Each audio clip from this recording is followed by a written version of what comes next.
আসসালামু আলাইকুম সুপ্রিয় দর্শক, চ্যানেল কোরআন ও হাদিসের বাণীতে নতুন আরেকটি ভিডিওতে আপনাদেরকে স্বাগতম। বিসমিল্লাহির রহমানির রহিম। আজকে আমরা আশুরার রোজা রাখার নিয়ম পদ্ধতিগুলো এবং এই রোজার ফজিলত সম্বন্ধে জানব। প্রথম পদ্ধতি হলো আশুরা মানে মুহররম মাসের 10 তারিখ। আশুরার রোজা রাখার সর্বোত্তম পদ্ধতি হলো আশুরার আগের দিন 9 মুহররম ও আশুরার দিন 10 মুহররম রোজা রাখা, অর্থাৎ আগামী 16 ও 17 জুলাই মঙ্গলবার ও বুধবার এই 2 দিন রোজা রাখা উত্তম হবে। ইবনু আব্বাস রাদিয়াল্লাহু তাআলা বর্ণনা করেন, যখন রাসূল সাল্লাল্লাহু আলাইহি ওয়াসাল্লাম আশুরার রোজা রাখলেন এবং অন্যদের রোজা রাখার নির্দেশ দিলেন, তখন লোকেরা বলল, হে আল্লাহর রাসূল, এটি তো এমন একটি দিন যাকে ইহুদি ও খ্রিস্টানরা বিশেষ মর্যাদা দেয়, তাহলে এমন দিনে আমরা রোজা রাখবো কেন? তখন রাসূল সাল্লাল্লাহু আলাইহি ওয়াসাল্লাম বলেন, আগামী বছর এই দিন আসলে আমরা আশুরার দিনের সাথে 9 তারিখেও একটি রোজা রাখবো ইনশাআল্লাহ।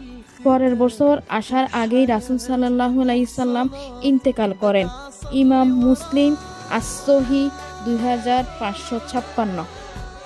দ্বিতীয় পদ্ধতি হলো, কেউ চাইলে আশুরার দিন 10ই মুহররম এবং এর পরের দিনও 11ই মুহররম রোজা রাখতে পারেন, অর্থাৎ আগামী বুধ ও বৃহস্পতিবার। রাসূল সাল্লাল্লাহু আলাইহি ওয়াসাল্লাম বলেন, তোমরা ইহুদিদের বিরোধিতা করো, আশুরার আগে বা পরে আরও একদিন রোজা রাখো। ইমাম আহমদ আল মুসনাদ 2155, ইমাম বাইহাকি আস-সুনানুল কুবরা 4315। হাদিসটি হাসান। শায়েখ আহমদ শাকিরের তাহকিক। আশুরা মানে 10ম, অর্থাৎ মুহররমের 10 তারিখের রোজাটি হলো আশুরার রোজা। তাই এবছর কেবল 17 জুলাই বুধবারের রোজাটি আশুরার নিয়তে রাখবেন। এর আগের দিন বা পরের দিনের রোজা সাধারণ নফলের নিয়তে রাখবেন। এই দিনে রোজা রাখার অনেক ফজিলত বর্ণিত হয়েছে হাদিসে। ইবনে আব্বাস রাদিয়াল্লাহু বলেন, রাসূল সাল্লাল্লাহু আলাইহি ওয়াসাল্লাম হিজরত করে মদিনায় এলেন এবং তিনি মদিনার ইহুদিদের আশুরার দিন রোজা রাখতে দেখলেন। এই সম্পর্কে জিজ্ঞেস করলে তারা বলে, এটা সেই দিন যেদিন আল্লাহ মুসা আলাইহি ওয়াসাল্লাম ও বনি ইসরাইলকে মুক্তি দিয়েছেন এবং ফেরাউন ও তার জাতিকে ডুবিয়ে মেরেছেন। তার সম্মানার্থে আমরা রোজা রাখি। তখন রাসূল সাল্লাল্লাহু আলাইহি সাল্লাম বলেন, আমরা তোমাদের চেয়েও মুসা আলাইহি ওয়াসাল্লামের অধিক নিকটবর্তী। এরপর তিনি এই দিনে রোজা রাখার নির্দেশ দিলেন। মুসলিম 2548। আশুরার রোজার ক্ষেত্রে শরীয়তের বিধান হলো মুহররমের 9 তারিখ ও 10 তারিখ অথবা 10 তারিখ ও 11 তারিখ দুটি রোজা রাখা, কেননা ইহুদিরা একটি রোজা রাখে। তাদের বৈসাদৃশ্যের জন্য দুটি রোজা রাখার কথা বলা হয়েছে। মুসনাদে আহমদ 2154। রাসূল সাল্লাল্লাহু আলাইহি সাল্লাম বলেন, আশুরার দিনের রোজার ব্যাপারে আমি আল্লাহর কাছে আশা করি তিনি এর দ্বারা পূর্ববর্তী 1 বছরের গুনাহ মাফ করে দেবেন। ইমাম মুসলিম আস-সহিহ 2636।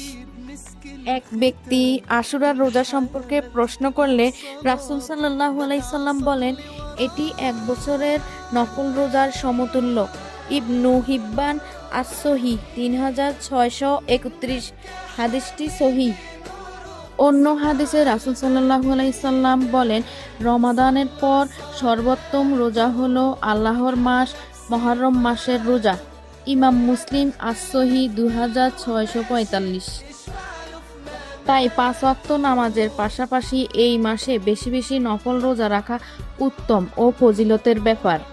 আমরা শুধু আশুরার রোজা রাখার মাধ্যমেই সীমাবদ্ধ থাকব না, বরং আল্লাহর মাসের বাকি দিনগুলোতেও সাধ্য অনুসারে বেশি বেশি রোজা রাখার চেষ্টা করব এবং তার পাশাপাশি অন্যান্য আমল ইবাদত করে যাব ইনশাআল্লাহ।